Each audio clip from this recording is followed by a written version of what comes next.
Today I'm going to build a Peds, I think you pronounce that Gekyume pedal. I've already populated the board with the box capacitors, 2 ceramic disc capacitors and the resistors, and also 3 diodes. There's 2 of them, just about to see that.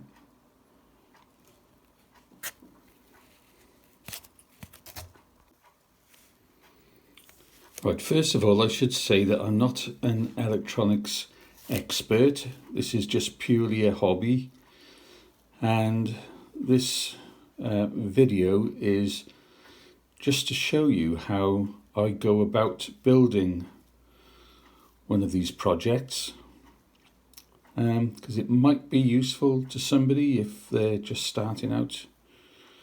This is the other side. There's the solder joints there. This is the side which the pots will go on when you come to put the potentiometers on there, and there is 6 on this particular project. They'll be soldered on this side, not this side.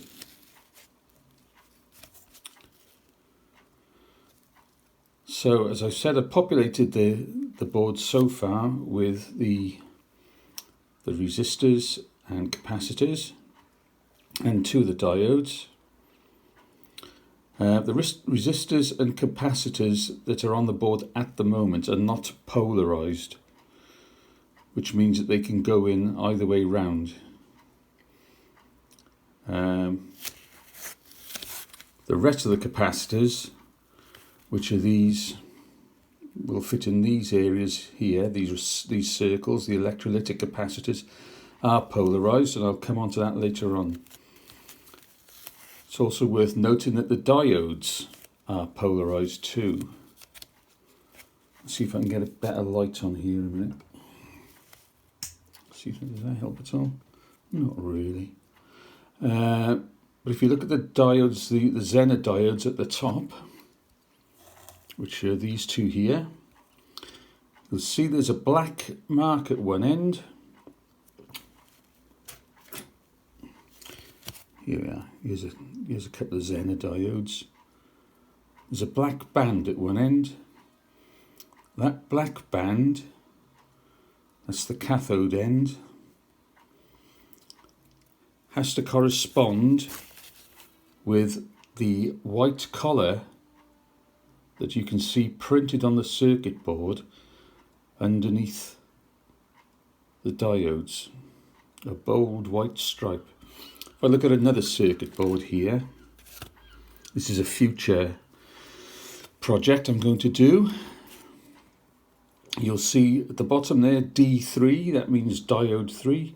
You can clearly see the white stripe, which corresponds to the black band on Zener Diodes, and the silver band, which you can just about see on this, on the Schottky diodes. Those have to be put in the right way round, otherwise your project simply won't work. There we are. Right, might as well get on with populating the other components.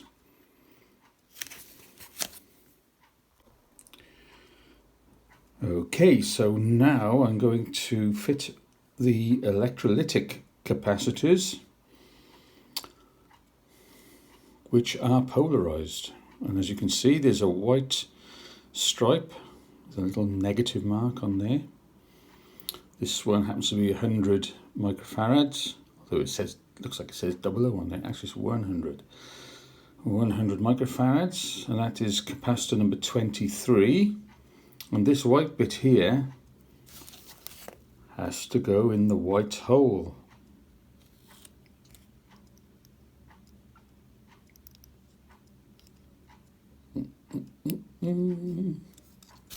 Like that. See that there? And that's the same for all of the electrolytic capacitors. Right, sometimes I do a little bit of cheating by using a product called solder paste. And the reason for this is because I like to hold the components in place with my finger while I'm soldering them. Obviously I can't hold solder wire and a soldering iron at the same time if I'm holding the circuit board. So I just put a little bit of solder paste there, only a tiny little dab.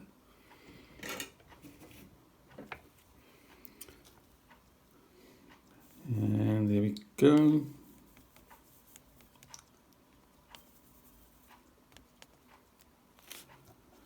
And that's held in place.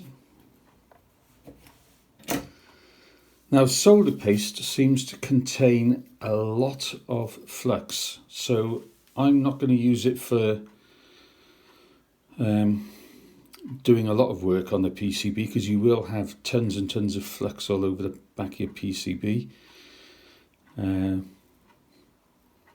which is of course corrosive, so you only want the minimum amount you can get on there, but it's useful for just tacking things in place.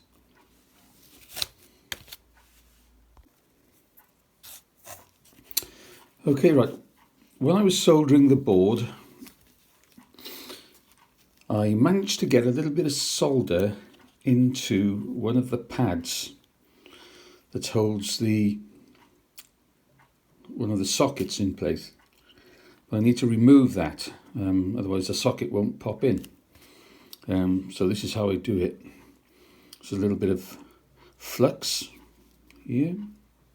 Put that onto the...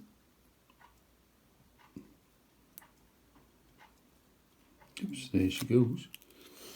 Happy days. Now I've got this desolder braid.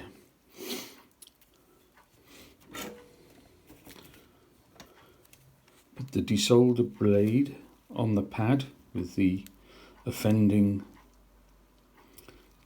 piece of solder, and it comes out nice and there it looks like it's, yes, there it is. I have got the hole back. Happy days.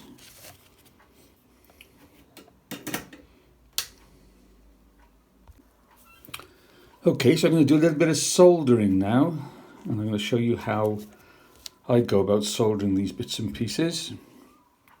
I'm using 0.7mm diameter 6040 fluxed solder, and here we go.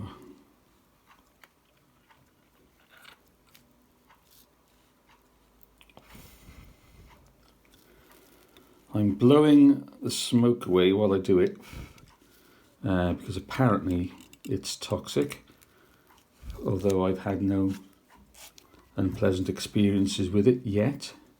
So yet. And this is quite boring, so I'll just do these few and then I'll finish the rest off camera.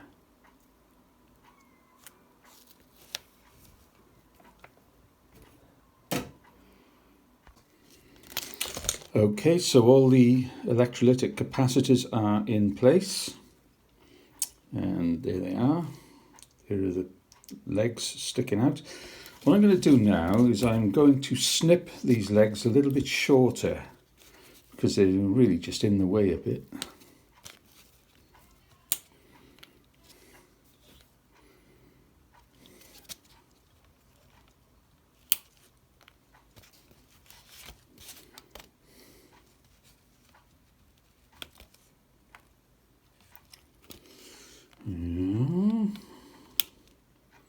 I'll do the others off camera.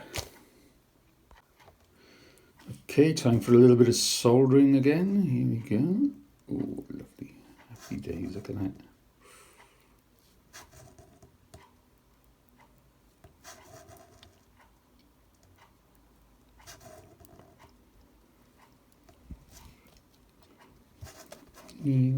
Come on, yes.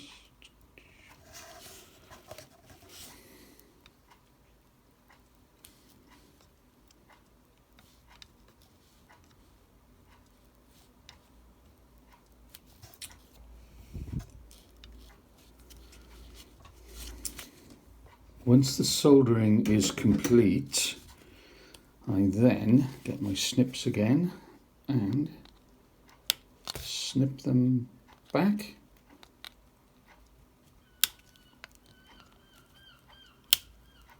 Whoops.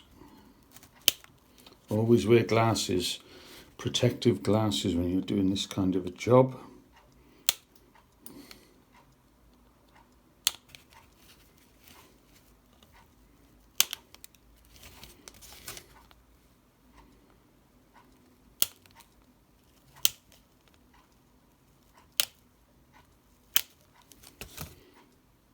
And make sure you don't have any possible short circuits.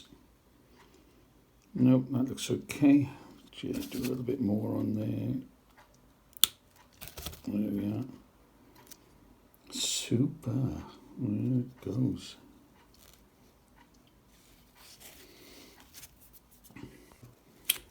Okay, there's one more component to solder onto this side of the board, and that's this little transistor type thingy here, which actually it's called a 78L05, and it basically just converts the 9 volts input into 5 volts,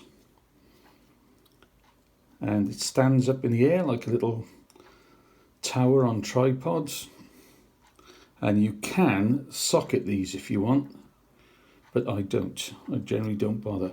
If you look at the circuit board, you can see that the area that the little tripod goes in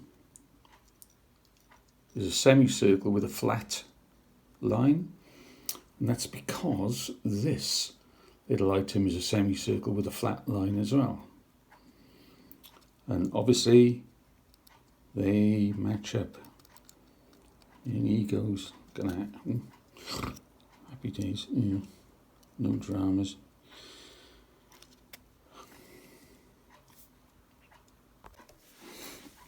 Okay, the next job is to fit the potentiometers.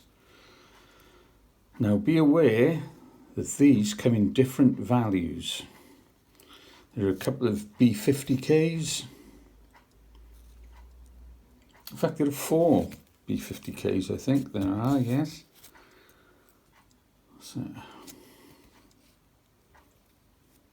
B50, an A100, and a C1M.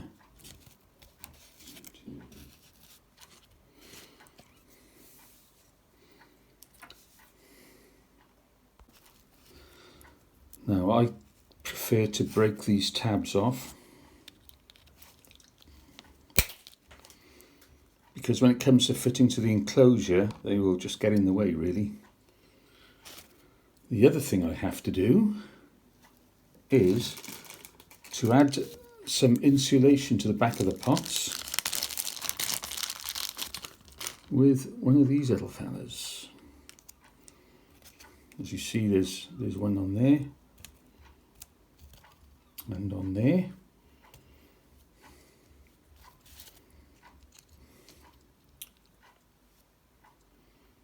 Okay, let's see if we can get that on there. Yep, that stops any chance of a short circuit between the base of the pot and the circuit board. So I shall now fit these pots in place and we'll see what we've got. Now if you look at the circuit board, before you put the pots on, you'll see that where the pads are, they are marked 1, and at the other end 3. And that corresponds to the legs on the pots themselves. So the leg on the left hand side is 1, on the right hand side is number 3. So 1 has to go in hole number 1 and 3 in hole number 3, as you would imagine. So turn them upside down, and that's how they will fit. Again, when I mount these pots, there's one in place already, I'm just going to tack them in place with a little bit of solder paste.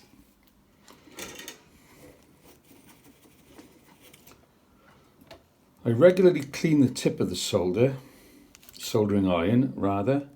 Can't see very well there. Keep it nice and shiny. That's important.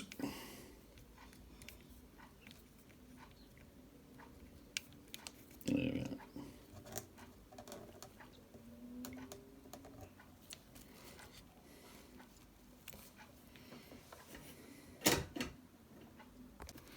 Okay, the final thing to, well, not the final thing, the next to final thing to do is to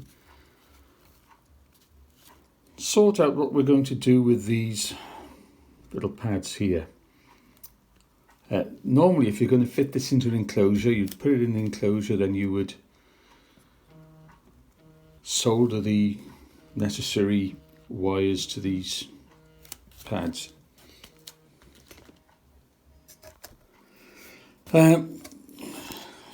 What I tend to do is to fit these little sockets here, like that, just solder them in place. Because I want to hook this up to a test bed to test out this piece of work before I do anything else with it. I don't really want to go to the trouble of drilling an enclosure and all that, only to find I've knacked it up. So I'm going to fit this little socket, and then I'll put the chips in, and then we'll have a look at it, see what happens. Okay, so the pots are all fitted, lovely, and soldered.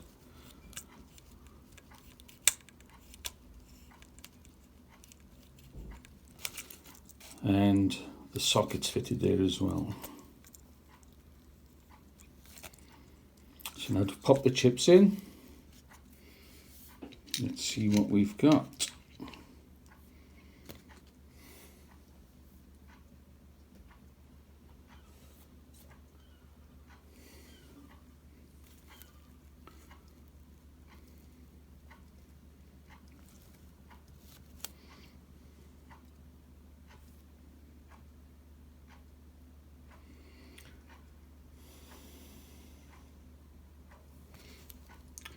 Okay, U3 is an LM833. Don't ask me what that means, I've got no idea.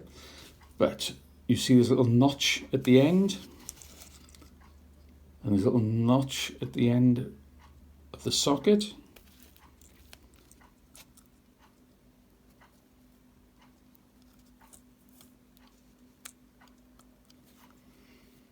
And in we go, and be very, very careful not to accidentally bend any of the legs underneath, because sometimes they don't line up perfectly and you have to bend them into shape. So let's fit the others. Okay, so we're just about ready to do the sound test. Just check over the board one more time just to make sure everything's in its right place and as it should be. Hang on a minute. That diode is back to front. The silver band should be at the other end. Just goes to show, even when you're paying attention, you can still make mistakes. Always double check your work before you try and plug it in.